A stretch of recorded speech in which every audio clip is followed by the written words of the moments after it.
Que ce soit ici ou à l'étranger, El-Mahdi Djamali et Sabrine German projetaient de commettre un attentat.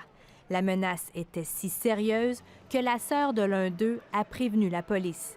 Elle dit avoir entendu ceci: « Si on ne peut pas aller là-bas, on va le faire ici. » Les policiers de la Gendarmerie royale du Canada ont rapidement arrêté les deux jeunes le 14 avril. Ils ont ensuite fouillé la résidence des parents du jeune homme qui venait d'avoir 18 ans. Ils ont saisi du matériel pouvant servir à fabriquer un engin explosif artisanal, un autocuiseur, aussi appelé cocotte-minute, semblable à celui utilisé lors des attentats de Boston, ainsi que des clous et du sucre. Mais il manquait des éléments pour fabriquer la bombe. La police a aussi découvert que les deux jeunes venaient de louer un appartement dans Hochelaga-Maisonneuve. Ils ont saisi des documents. Nos sources nous indiquent que Sabrine German et El-Mahdi Djamali avaient tous deux signé un bail le 15 mars dernier. Ils s'étaient engagés à payer le loyer jusqu'en juillet 2016. Ils avaient payé le mois d'avril et le mois de mai en argent comptant plus de 2000 $.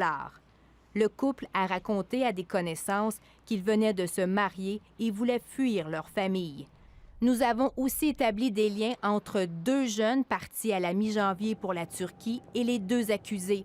Ils ont tous fréquenté l'école secondaire Georges Vanier à Montréal. D'ailleurs, Sabrine German était dans la même cohorte que l'un des jeunes qu'on soupçonne d'avoir rejoint le djihad en Syrie. Son copain, El-Mahdi Djamali, avait aussi des liens Facebook avec ce même élève qui entretenait des relations très étroites avec d'autres jeunes qui sont partis vers la Turquie à la mi-janvier. El-Mahdi Djamali s'est inscrit à une activité Facebook en décembre dernier donnée au Centre communautaire islamique de l'Est d'Adil Sharkawi. L'activité s'intitulait « Soyons fiers d'être musulmans, fuyez vers Allah ».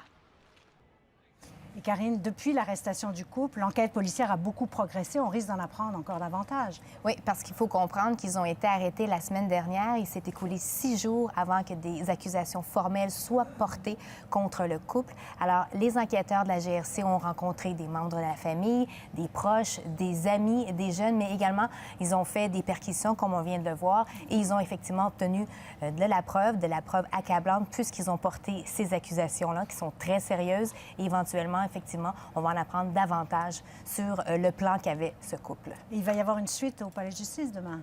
Oui, demain, ils reviennent, mais c'est une formalité, Céline, pro forma, donc on va fixer une date pour la procédure. Donc, on va revenir devant le tribunal probablement la semaine prochaine. Merci beaucoup de Je vous en prie. Merci, Karine.